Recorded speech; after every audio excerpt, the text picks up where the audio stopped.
ఆయన చావటానికి ముందు మూడు ప్రభుత్వాలు ఆయనను పరీక్షించాయి. మొదటిది మతం అనే ప్రభుత్వం. ఇది వీళ్ళను పరీక్షయులు అని పిలుస్తారు. వీళ్ళు ఎగేసుకుని వచ్చారు. ఏంటి యూదుల రాజు అంటున్నావు, నీకు తెలుసా? నువ్వు యూదుల రాజు ఎలా అవుతావు అంటే ఆయన, అవును నువ్వు అన్నట్లే యూదుల రాజు క్రీస్తును నేనే, సర్వాధికారి అయిన దేవుని కుడిపార్శ్వం ముందు నేను కూర్చుండటయు, మెగారుడనై దిగిరావుటయు మీరు చూస్తావు అని అన్నాడు. అప్పుడు ఆ మతానికి పెద్దగా ఉన్న ఆయన బట్టలు చింపుకుని ఏమన్నాడంటే, ఇంతకంటే ఎక్కువ కావాలా, ఈయన సిలువేయండి అని అన్నాడు.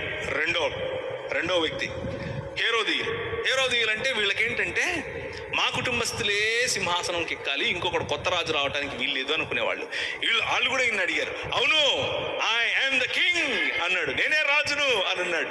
వాళ్ళు అన్నారు, ఇంతకంటే మాకు అక్కర్లేదు, మేము వీడిని సిలువ వేయాల్సిన అక్కర్లేదు, రోమీలకు అప్పగిప్పండి అని అన్నాడు.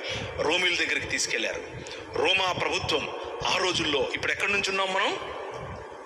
మెసొపొటేమియా అయిపోయింది, ఐగుప్తు నాగరికత అయిపోయింది, ఇస్రాయేల్ అయిపోయింది. బబులోన్ నుంచి ఎక్కడికి వచ్చినప్పుడు గ్రెకో రోమన్ ఎంపైర్, రోమా అనేటటువంటి మహాశాసనం, గొప్ప శాసనం, పెద్ద రాజ్యం. ఆ రాజ్యానికి ప్రతినిధి పిలాతు నిలబడుకొని అంటున్నాడు, నువ్వు ఏం చేయలేదని నాకు తెలుసు, నువ్వు మాట చెప్తే నేను వదిలేస్తానుగా నిన్ను అన్నాడు. ఈయన నవ్వి ఆయన చూసి, అరే బాబు నీకు అర్థం కావట్లేదు, నేను ఇస్తే తప్ప అధికారం నీకు రాదురా అన్నాడు. ఏంటి, రోమా శాసనానికి, రోమా రాజ్యానికి ప్రతినిధి అయిన నేను, నాకు నువ్వు అధికారం ఇస్తావా అనుకుని చేతులు కడిగేసుకున్నాడు. నా వల్ల కాదు బాబు, ఇదిగో మనిషి, ఈయనలో నాకు ఏ తప్పు కనపడలేదు, అయినా మీరు సిలువేయాలనుకుంటున్నారా, మీ కర్మ అని చెప్పి వదిలేశాడు. మూడు ప్రభుత్వాలు చేతులు ఎత్తేసాయి. ఈయన చంపలేకపోయాయి.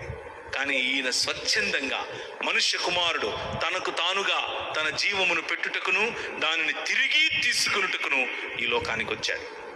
తన ప్రాణాన్ని పెట్టడానికి, దాన్ని తిరిగి తీసుకోవటానికి. ఎందుకంత చేయాలి అని అనుకుంటున్నారా? మీకోసమే, మైకుల ద్వారా వింటున్నటువంటి మీకోసమే. మీరు ఎప్పుడూ చచ్చిపోకూడదు అని, మీరు చనిపోయినా బ్రతకాలని, ఎల్లప్పుడూ జీవించేటటువంటి జీవితాలు, ఎల్లప్పుడూ జీవించే శరీరాలు మీరు కలిగి ఉండాలి అని ఆయనకు ఒక తపన. ఆ తపన కోసం ఈ లోకానికి వచ్చాడు. మరణం అనేటటువంటి మీ శరీరాన్ని, మీ